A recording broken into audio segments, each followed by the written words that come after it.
ನಾದಮಯ ಹಾಡುವ ಮುಖಾಂತರ ರಾಷ್ಟ್ರ ಪ್ರಶಸ್ತಿಯನ್ನು ಗಳಿಸ್ತಾರೆ. ಯಾರೇ ಕೂಗಾಡಲಿ ಅಂಥೇಳಿ ಎಮ್ಮೆ ಮೇಲೆ ಕುಳಿತು ಸಂಪತ್ತಿಗೆ ಸವಾಲಿನ ಮುಖಾಂತರ ಗಾಯಕರಾಗಿ ಚಿತ್ರರಂಗದಲ್ಲಿ ಶಾಶ್ವತವಾಗಿ ಪ್ರವೇಶವನ್ನು ಪಡೀತಾರೆ. ಆರಾಧಿಸುವೆ ಮದನಾರಿ ಅಂತ ಹೇಳುವ ಮೂಲಕ ಬೊಬ್ರು ವಾಹನದಲ್ಲಿ ಯಾರು ತಿಳಿಯರು ನಿನ್ನ ಭುಜಬಲದ ಪರಾಕ್ರಮ ಅನ್ನುವಂಥ ಹಾಡಿನ ಮೂಲಕ ಮನೆ ಮಾತಾಗ್ತಾರೆ.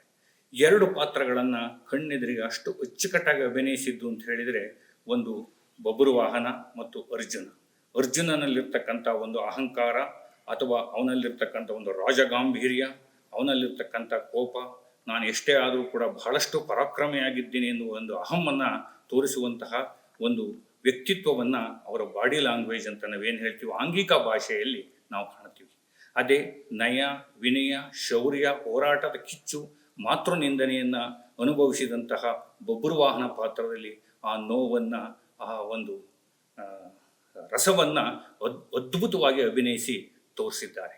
ಅಲ್ಲಿಂದ ಅವರು ಬಂದರೆ ಕಾಳಿದಾಸ ಮುಖಾಂತರ ಶೃಂಗಾರ ರಸದಲ್ಲಿ ಅದ್ಭುತವಾಗಿ ಕನ್ನಡವನ್ನು ಹೇಗೆ ಮಾತನಾಡಬೇಕು, ಕಾಳಿದಾಸ ಅನ್ನುವಂಥ ಒಬ್ಬ ವ್ಯಕ್ತಿಯನ್ನು ನಾವು ಯಾರೂ ಕಣ್ಣಿಂದ ನೋಡಿದವರಲ್ಲ, ಅಂತಹ ಒಬ್ಬ ಕಾಳಿದಾಸನನ್ನು ಕನ್ನಡ ಚಿತ್ರರಂಗಕ್ಕೆ ಪರಿಚಯಿಸಿ ಎಲ್ಲರ ಮನೆ ಮಾತಾಗಿಸಿದಂಥವರು ಡಾಕ್ಟರ್ ರಾಜ್ಕುಮಾರ್ ಅವರು.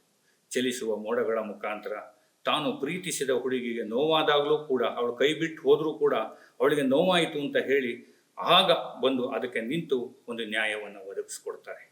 ಅನುರಾಗಾರಿತು ಸಿನಿಮಾದ ಮೂಲಕ ಭೋಗ ಮತ್ತು ತ್ಯಾಗ ಎರಡರನ್ನ ವಿಚಾರದಲ್ಲಿ ನೋಡಿದಾಗ ತಾಯಿಗೋಸ್ಕರ ತನ್ನ ಜೀವನವನ್ನೇ ತ್ಯಾಗ ಮಾಡಿದಂತಹ ರಾಜ್ಕುಮಾರ್ ಅವರ ಮನೋಜ್ಞ ಅಭಿನಯವನ್ನು ಪರಭಾಷೆ ಚಿತ್ರದ ಶ್ರೇಷ್ಠ ನಟರುಗಳು ಮೆಚ್ಚಿ, ನಾವು ಇವರು ಹಾಗೆ ಮಾಡಲಿಕ್ಕೆ ಆಗೋದಿಲ್ವಲ್ಲ, ಎಂತಹ ಶ್ರೇಷ್ಠ ನಟನನ್ನು ಪಡೆದಂಥ ಕನ್ನಡಿಗರು ಧನ್ಯರು ಅಂತ ಹೇಳಿದಂತಹ ಮಾತನ್ನು ಕೂಡ ನಾವು ಕೇಳಿದ್ದೇವೆ.